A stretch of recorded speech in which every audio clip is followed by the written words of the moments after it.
First off, thank you for 5,000 subscribers. You guys are awesome. And to all the newcomers, I hope you enjoy my content. Also, why don't you join the Discord while you're at it? Link in the description.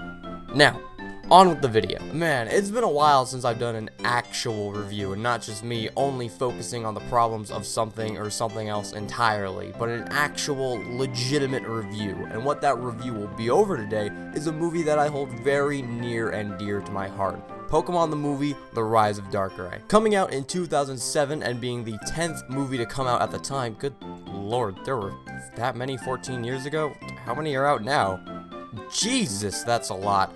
Well, for now, let's just focus on The Rise of Darkrai. The movie opens with Dialga and Palkia fighting in a space between dimensions as it cuts to Ash and friends continuing on their Pokemon journey, big surprise, which has them stopping at Alamos Town for Dawn's next Pokemon contest. Before they do that though, they meet a girl named Alice who gives them a tour of the town, showing them the square, the space-time towers, and finally the garden, which leads them to meeting Tonio, a science guy, and Baron Alberto, this pompous jerk. Towards the end of said tour, they encounter Darkrai, who puts Ash to sleep with Dark Void, causing him to have a bad dream of Palkia. After a bit more downtime, they encounter Darkrai in the town square, who tells someone to go away. When attacked, he puts many of the Pokemon to sleep and escapes into the ground. Later on, it's discovered that the town is stuck in an alternate dimension as Palkia emerges, hoping to take refuge from Dialga, which goes about as well as you'd expect from trying to hide from a Pokemon that rules over time, which means it doesn't work at all. During this, it's discovered that Darkrai was actually telling Palkia to go away and was actually trying to help the entire time. After Ash and friends apologize to Darkrai, they figure out the only way to stop Palkia and Dialga from destroying the entire town,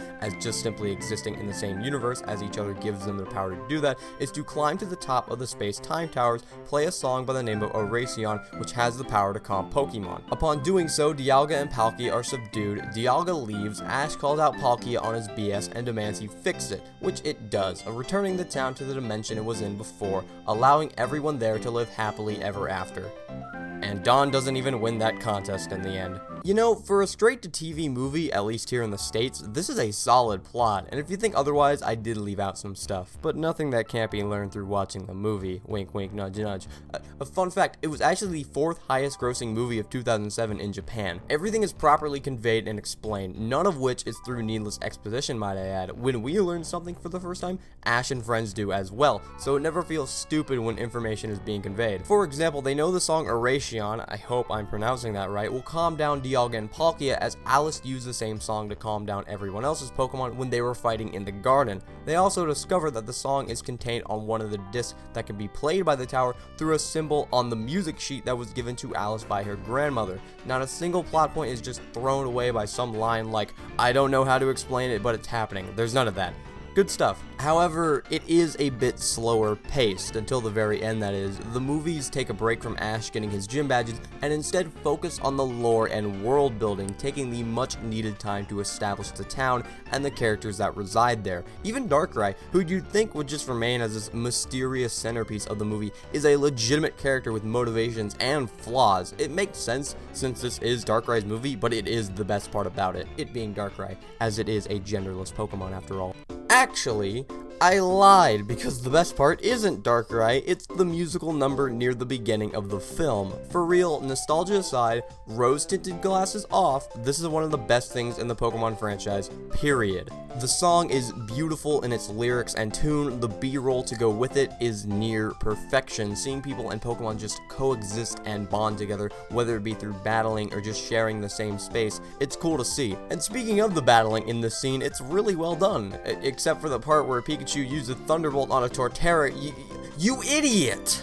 For real though, everyone gets time to shine. Ash, Brock, Dawn, Krogunk, and Infernape have a fun brawl. Pikachu mixing it up with Torterra is cool, except for that one part. And Piplup vs Empoleon ends with this beautiful shot of them both in the air, surrounded by droplets of water. It's amazing. This entire scene is amazing. While the fights in that scene are good, it's also pretty much the only fights in the movie, aside from the end fight against Dialga, Palkia, and Darkrai, which isn't as good as it's mainly just the two running into each other, as Darkrai jumps in every once in a while. As I said before, it takes a slower pace, with the characters seeing all the sights the town has to offer, like the space and time towers, all the while uncovering more and more about the weird anomalies going on until it's time for the finale. So if you aren't a fan of movies with a slower pace, you might not like this one as much as you'd hope, but you should still give it a chance. Also, another reason why I like this movie is because it proves that one of every Pokemon can beat 1 billion lions, because with Dialga and Palkia being in the same plane as each other, it can equal catastrophic results. So by them simply coexisting in the fight means they would probably rupture the space-time continuum,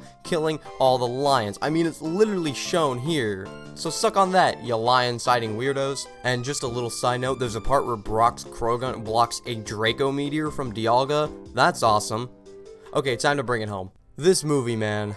This movie. I've watched it so many times, and I think the best part about it is that it wasn't one of those cases where I loved it as a kid only to come back later and realize I was blinded by poor judgment that comes with being young. I can still come back to it, still look back upon it, and love it, as it is just a good movie filled with great world building, stunning visuals, which I forgot to mention until now, that scene in the beginning, and Darkrai getting some time to shine is really cool, as this movie does such a good job at humanizing a Pokemon that otherwise would have never gone past the stage of it looking cool. Overall, it's a movie I recommend to anyone who's a fan of Pokemon, anime, or movies in general. Get some friends and let this movie be the fun time it is. So with that all said, I'm Easily Easy, and I'll see you next time.